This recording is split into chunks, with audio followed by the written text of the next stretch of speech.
সারিবদ্ধভাবে দাঁড়িয়ে আছে শত শত সব বিশাল রকেট লঞ্চার। ৬০০ মিলিমিটার ক্যালিবারের এই মাল্টিপল রকেট সিস্টেমগুলো ট্রাক চালিত মোবাইল প্ল্যাটফর্মে বসানো। লঞ্চ টিউবগুলো তাক করা আকাশের দিকে, পাশে ভারী সামরিক যান, সাজোয়া ইউনিট আর সামরিক কুচকাওয়াজের কড়া শৃঙ্খলা, যেন বুঝিয়ে দিতে চাচ্ছে এখনই যুদ্ধের জন্য প্রস্তুত উত্তর কোরিয়া। মঞ্চে দাঁড়িয়ে অভিবাদন গ্রহণ করছেন কিম জং উন, যিনি পরিচিত রকেটম্যান হিসেবে। পুরো দৃশ্যটি যেন একটি শক্তি প্রদর্শনের মহড়া। বন্ধু ইরান যখন বিপদে, তখন কি এভাবেই বার্তা দিতে চাইল পিয়ংইয়ং? এর মাধ্যমে স্পষ্টতই হুমকির মুখে পড়তে যাচ্ছে দক্ষিণ কোরিয়ার মার্কিন ঘাঁটিগুলো।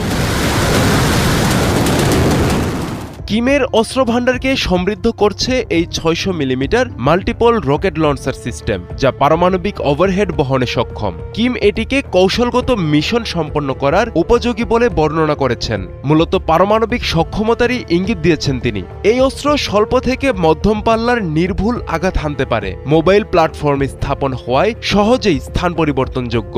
নিক্ষেপ করা যায় একযোগে বহু রকেট। সামরিক বিশ্লেষকদের মতে এটি প্রচলিত আর্টিলারির চেয়ে অনেক বেশি বিধ্বংসী, কারণ একই সঙ্গে একাধিক পারমাণবিক বা উচ্চ বিস্ফোরক রকেট ছুড়ে শত্রুপক্ষের প্রতিরক্ষা ব্যবস্থাকে ধ্বংস করা সম্ভব।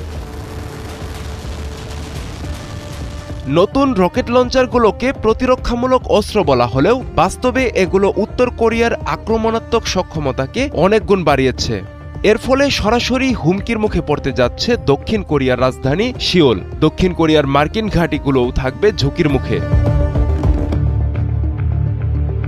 এই বিশাল সামরিক রসদের উন্মোচনে এসেছে ওয়ার্কার্স পার্টির নবম কংগ্রেসের শুরুতে। অর্থাৎ এটি শুধু সামরিক ঘোষণা নয়, রাজনৈতিক বার্তাও। কিম তার দলের সামনে দেখাতে চেয়েছেন অর্থনৈতিক চাপ থাকলেও সামরিক সক্ষমতা অটুট। সাম্প্রতিক বছরগুলোতে উত্তর কোরিয়া ক্ষেপণাস্ত্র প্রযুক্তিতে উল্লেখযোগ্যভাবে অগ্রগতি দেখিয়েছে। এই নতুন ৬০০ মিলিমিটার রকেট সিস্টেম যুক্ত হওয়ায় কিমের হাতে এখন আরও বৈচিত্র্যময় ট্যাকটিক্যাল নিউক্লিয়ার অপশন রয়েছে, অর্থাৎ কৌশলগত পর্যায়ে ছোট কিন্তু মারাত্মক পারমাণবিক হামলার সক্ষমতা।